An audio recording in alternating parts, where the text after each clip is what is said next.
Good morning. I hope you are having a great day at home. We are going to get started today with our calendar.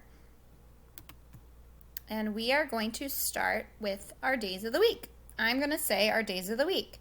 Sunday, Monday, Tuesday, Wednesday, Thursday, Friday, Saturday.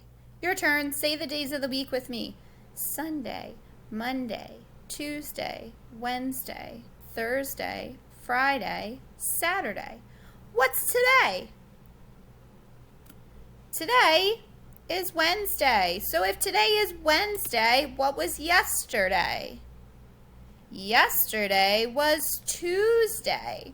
So if today is Wednesday, what will tomorrow be? Thursday. Very good. So today is Wednesday. Now we're going to do our months of the year. Say the months with me. January, February, March, April, May, June, July, August, September, October, November, December. What month are we in?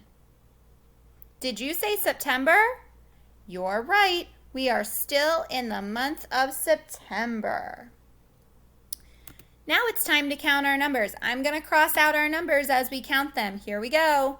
1, 2, 3, 4, 5, 6, 7, 8, 9, 10, 11, 12, 13, 14, 15, 16. Today is the 16th day of September. I'm going to say the whole thing. Today is Wednesday, September 16th, 2020. Your turn. Say the whole thing with me. Today is Wednesday, September 16th, 2020. Now you're going to go to the next page in the activity, and you are going to put the days of the week, put the month of the year, and circle the date. And then record yourself saying the whole thing. Wednesday, September 16th, 2020. Have a great day, and I will see you tomorrow.